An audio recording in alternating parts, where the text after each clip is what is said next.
Vamos a darle la bienvenida a nuestro super invitado del día de hoy, que es ya parte de la casa, que es alguien que nos ha venido a edificar siempre con su actitud, pero no solamente con eso, sino con su testimonio y con su palabra, con su voz.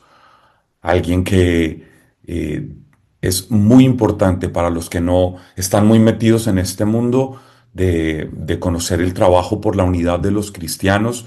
Este es uno de los más importantes referentes en el mundo de habla hispana, en el trabajo desde hace muchísimas jornadas, desde hace muchísimos años, en el trabajo de construcción de procesos de unidad, pero además él con eh, digamos, una llamada muy especial de Dios al trabajo con la infancia, dedicado a hablar de la teología de la ternura, de la teología para niños, para familias.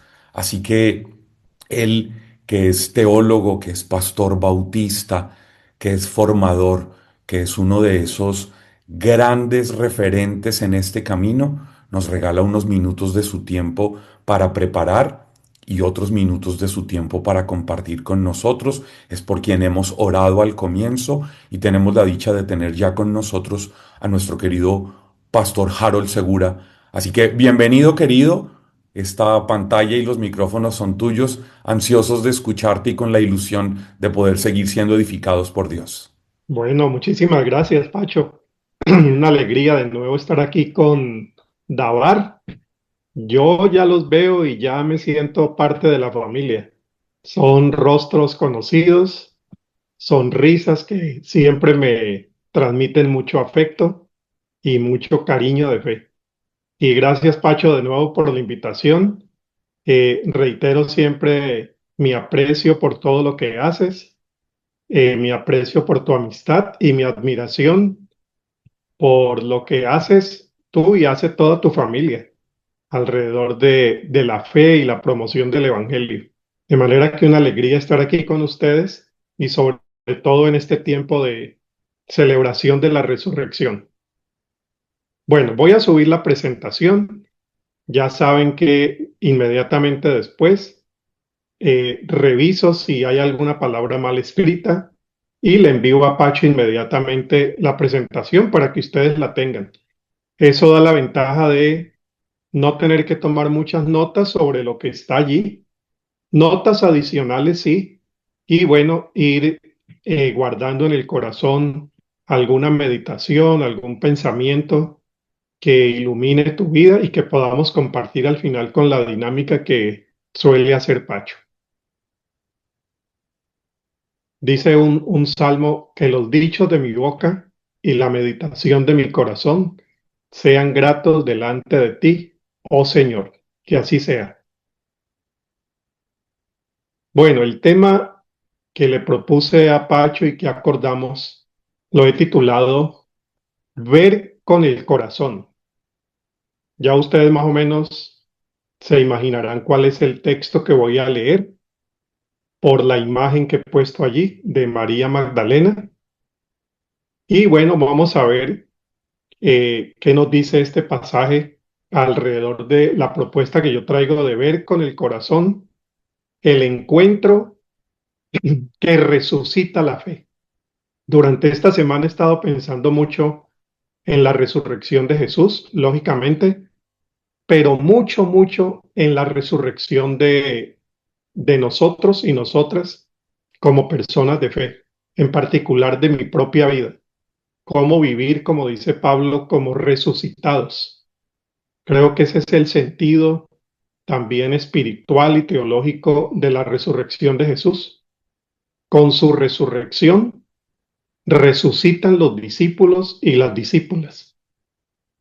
Eh, Dos de los evangelistas son muy enfáticos en mostrar la tristeza que acompañaba al grupo, la desesperanza, algo así como discípulos entre la tumba. Y con la resurrección, después de sus incredulidades, renace la fe. renace la esperanza. Por eso hablo de la resurrección de los discípulos y discípulas. Pablo más adelante va a decir que esa resurrección tiene que afectarnos también a cada uno, cada una de nosotros. Entonces, ver con el corazón el encuentro que resucita la fe. Me voy a detener en el verbo ver y les comento algo. En el relato de la resurrección que hemos estado leyendo durante esta semana, sobre todo en el cuarto evangelio, hay una insistencia en ese verbo ver. En los relatos de la resurrección, pero en todo el cuarto evangelio. Casi que uno podría atreverse a decir que el evangelio de Juan es el evangelio del ver, ver. Jesús ve lo que nadie ve, porque se pone desde donde nadie se pone. Los discípulos ven, la multitud ve. Entonces, imagínense en el Evangelio de Juan, 82 veces en la Biblia de Jerusalén aparece ese verbo. Y ahí les queda la tarea para contarlo. Ahora que es tan fácil con estas concordancias electrónicas. Y en la Reina Valera, que es la versión más tradicional dentro del mundo evangélico, aparece 77 veces el verbo ver. Y en la resurrección, algunos ejemplos, María mira el sepulcro. En el relato se hace énfasis en que ella llega para llorar, llega para ver. Después, en el 2014, perdón, María ve a Jesús. En el 2018, María al final, después de esa experiencia transformadora, se da cuenta que Jesús ha resucitado y ella está resucitando también. He visto al Señor. Entonces, toda la experiencia gira alrededor de ver, ver. Eh, Hace poco vi un video muy corto. Seguramente ustedes se lo han encontrado en redes sociales de Humberto Maturana, el famosísimo biólogo chileno, científico chileno. Estaban haciéndole una entrevista, eso ya hace más de 20 años, un pequeño video en blanco y negro, y le preguntan, Humberto, ¿usted cree en Dios? Entonces Humberto Maturana responde, mira, me estás pasando al plano de la creencia. Cuando me dices si yo creo en Dios, me estás pasando a un plano donde uno dice creer aquello que difícilmente se cree. ¿Por qué mejor no me preguntas si yo sé de Dios? Porque en la experiencia de Dios, uno mejor podría decir yo sé de Dios en lugar de yo creo en Dios. Me quedé pensando en eso. Y ahora al encontrarme con el relato de Juan 20 dije, quizá hubiera también valido la pena preguntarle a Humberto Maturana si el saber de Dios tiene que ver con el ver a Dios, ver a Dios. Creo que sí. Creo que cuando Juan dice, y vieron, allí tuvieron una experiencia, no solamente ocular, no, del corazón. Ellos vieron, tuvieron la experiencia de Dios. Yo pienso que estos verbos que utiliza el Evangelio, que utilizan los otros evangelios también, pero Juan de manera muy particular, nos ayudan mucho en los diálogos con nuevas generaciones, donde la palabra creencia no tiene el lugar que tenían, por ejemplo, en mi generación. Yo recuerdo tener debates en la universidad, y esto ya hace 4 décadas, en Cali, eh, sobre el tema de la creencia en Dios. Entonces yo era el único que creía, me decían, yo era el único que creía en Dios, una universidad semipública. Eh, el debate era sobre la creencia, pero yo creo, y esto teniendo en cuenta mi experiencia con Juan Miguel y Laura, mis hijos, el tema de la creencia para ellos no es lo fundamental. Hoy en día es la experiencia de Dios. ¿Ves? La experiencia de Dios. Yo me preocupo más, bueno, ya no tanto porque ellos ya crecieron, viven fuera de la casa, hacen su propio camino, pero mi preocupación no era tanto que ellos repitieran un catecismo o un credo, sino que tuvieran una experiencia de Dios. Y Juan, siendo el evangelio de la espiritualidad, ¿sí? Dicen los especialistas que Juan es el evangelio de la espiritualidad. Juan se centra mucho en esa experiencia. Y la resurrección, que a los fundamentalismos cristianos les ha gustado mucho debatir el aspecto histórico de la resurrección, Juan lo pone más allá de lo histórico. La resurrección es una experiencia de fe, la experiencia pascual, que resucita, repito, y me gusta repetirlo, a Jesús, pero resucita a ese grupo de muchachos y muchachas que ya no daban mucho por su futuro. En el relato de la resurrección que nos presenta San Lucas aparece también el mismo verbo. Si ustedes recorren ese camino de Maús con esos dos discípulos, por ahí escuché alguna biblista atrevida un día diciendo que quizá uno de esos discípulos era mujer, pero eso lo dejo para las curiosidades bíblicas. Eh, Se les abrieron los ojos cuando él partió el pan. Entonces vuelve otra vez esa experiencia del ver, del ver. Martín Lutero, me acabo de acordar, Martín Lutero, eh, un nombre que hay que recuperar ecuménicamente también. En el siglo XVI él decía, la experiencia de la fe no es solamente una experiencia auditiva, es ocular. La fe se ve. Y cuando descargan al paralítico en medio de ese techo, me gusta mucho ese milagro por lo atrevido de estos cuatro amigos que bajan al paralítico. Jesús dice, el Evangelio dice, y Jesús viendo la fe de ellos, mira, viendo, él no les hace un examen doctrinal. Me hubiera gustado saber si eran bautistas. Yo hubiera empezado por el bautismo por inmersión. No, Jesús no tiene esa preocupación. La fe se ve. Nos quedamos sin saber si iban a la sinagoga, si participaban en los rituales del templo.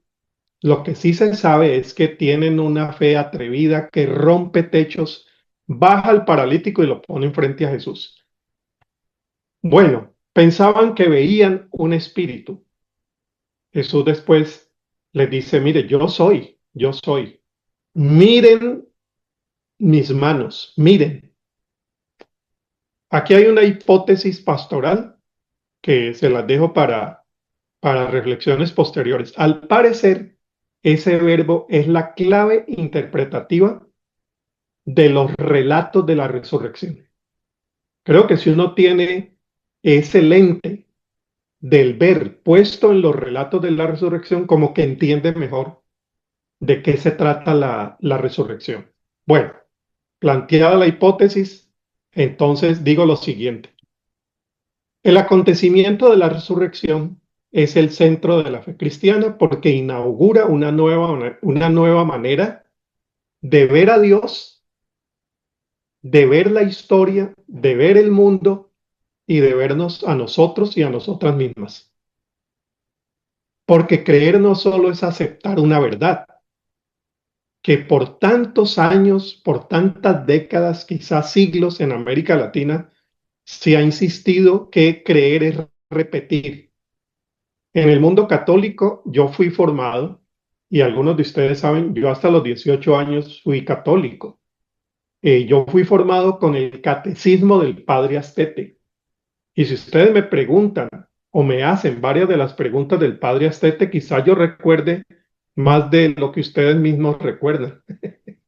Y en el caso protestante, hay también unos catecismos donde a los niños y a las niñas se les forma también repitiendo la creencia. Creo que eso tiene un valor. Creo que eso tiene un valor formativo en la educación de la fe, pero que la fe no puede quedarse solamente en el asentimiento conceptual. Sí, a mí me preguntan, yo respondo. Tiene que ir un poco más allá. Tiene que a esa creencia conceptual, doctrinal, teológica, dogmática, hay que ponerle a esa verdad conceptual una verdad existencial. Y yo creo que la resurrección va por allí. ¿Resucitó Jesús? Sí, resucitó. ¿A los cuántos días resucitó?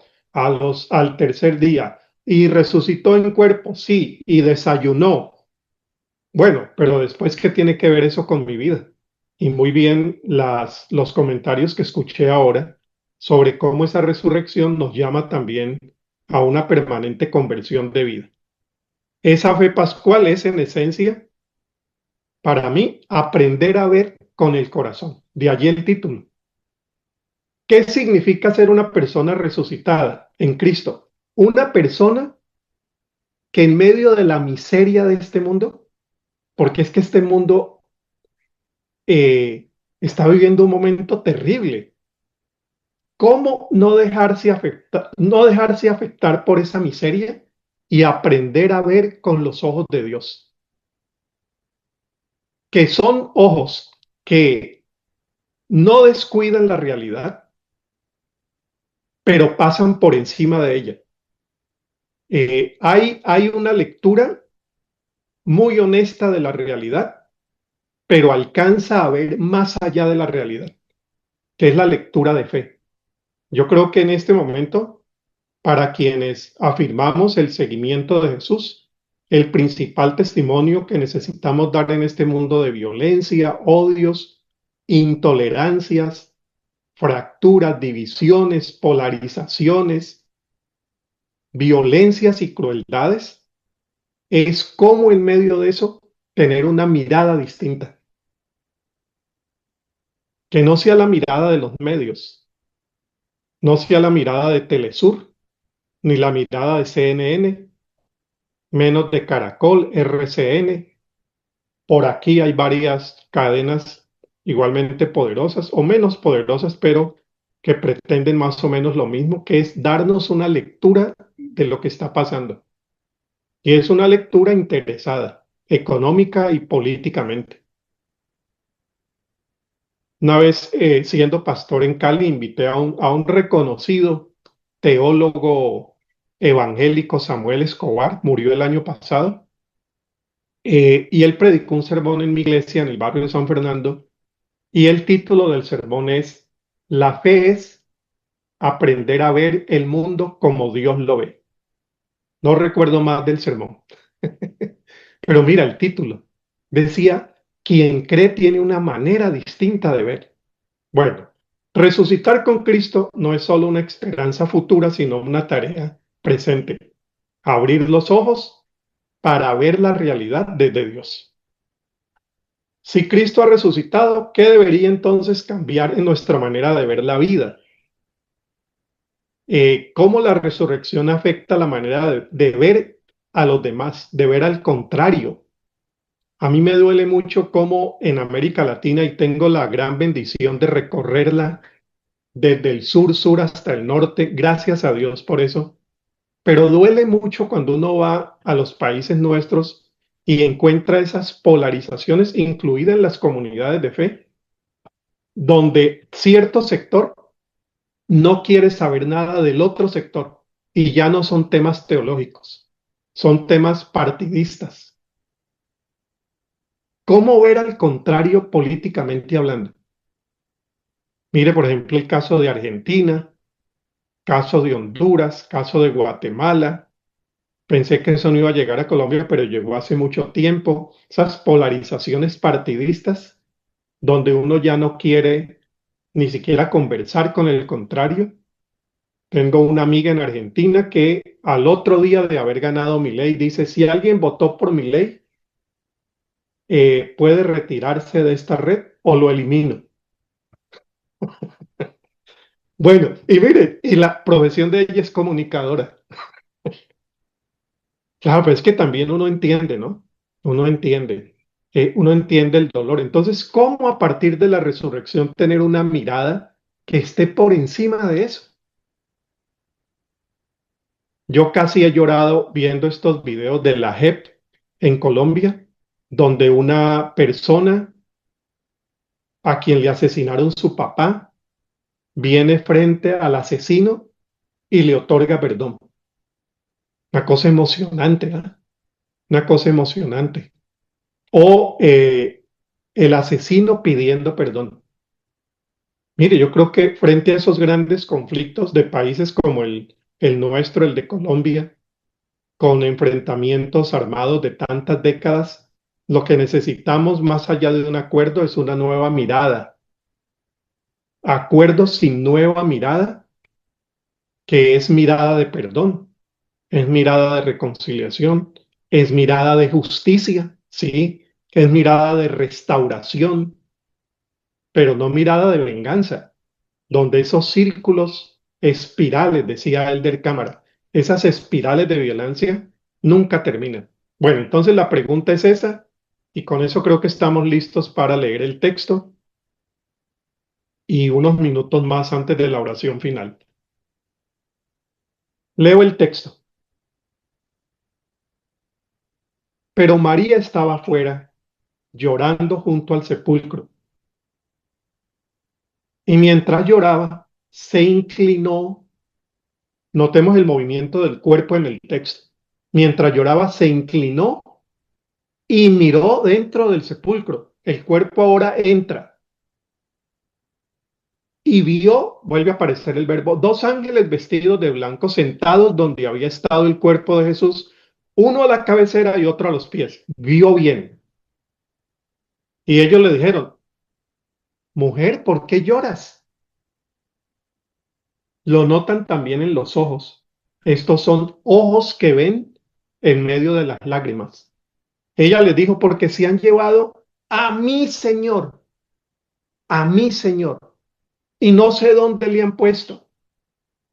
Al decir esto, se volvió, vuelve otra vez el movimiento del cuerpo, y vio, vuelve otra vez el verbo a Jesús, que estaba allí.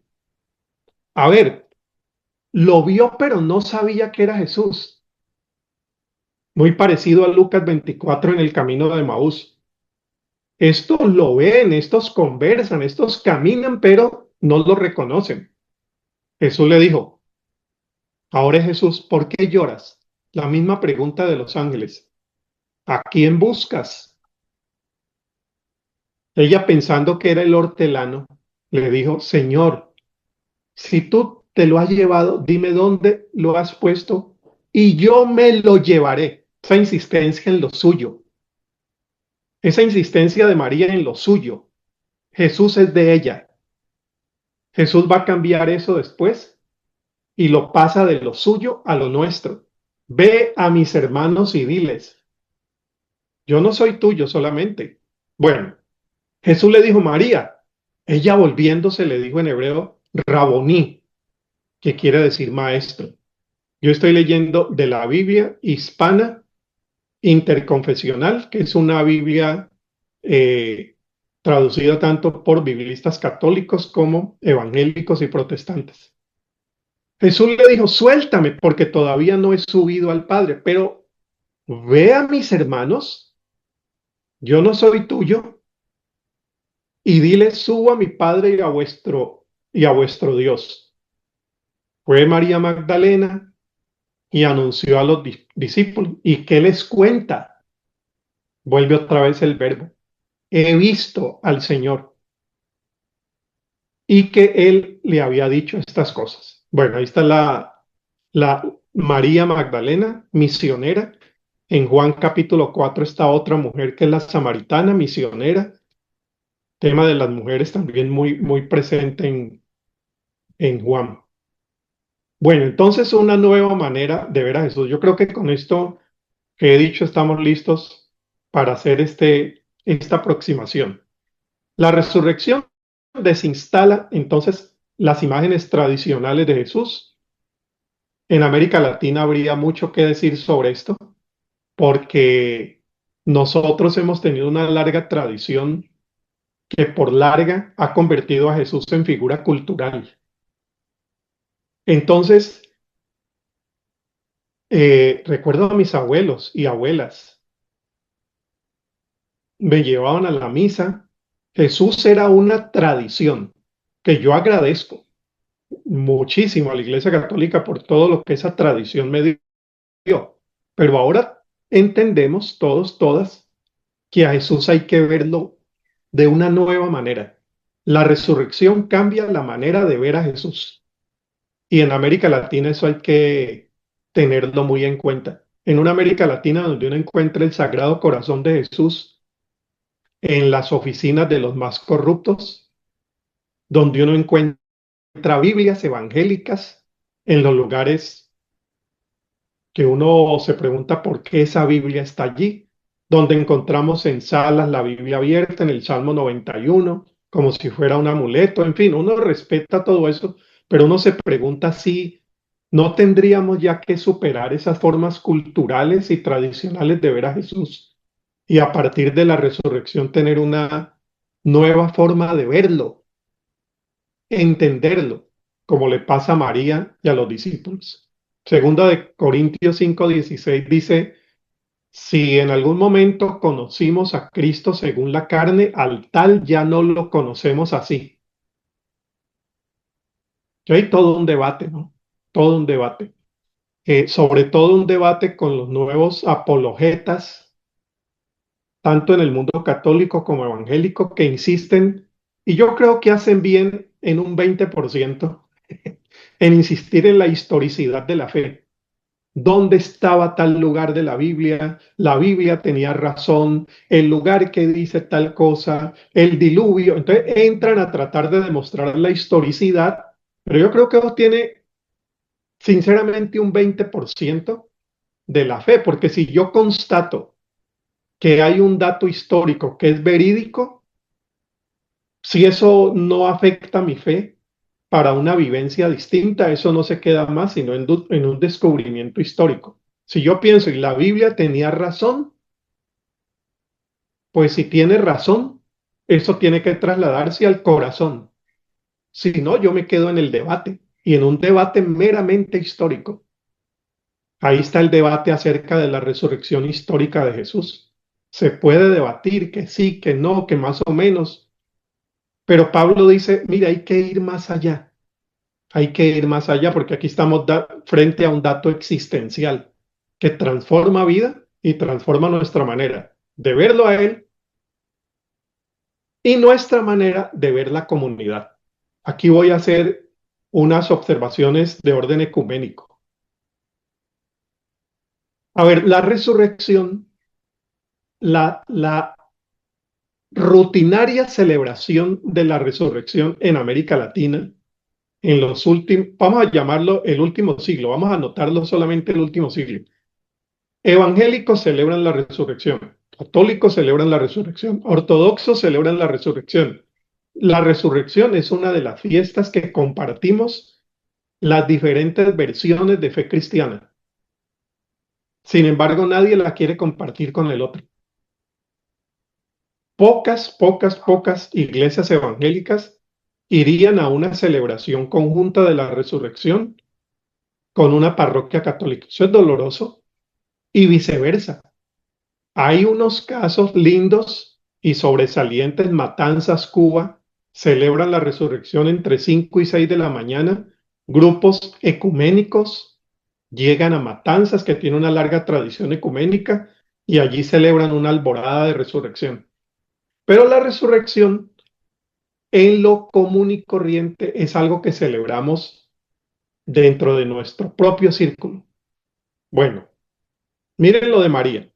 En la resurrección, Juan resalta el paso del Jesús privado al Jesús comunitario, porque María dice, eh, ¿dónde lo han puesto? Mi Señor, es de ella, es de ella. Entonces, como decíamos en la lectura, hay un tránsito de la María que dice, mi Señor, al Jesús que le dice, ve a mis hermanos.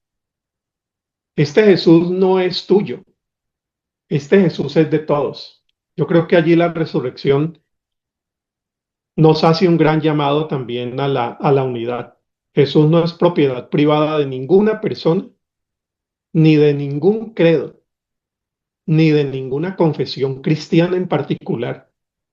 Yo creo que este es un testimonio que estamos llamados a dar con mucha urgencia y no agregarle una polarización más a las muchas que ya tenemos. A partir de la resurrección, Jesús es de la tierra habitada, que es de donde viene la palabra ecuménico o icumene, la tierra habitada de todos.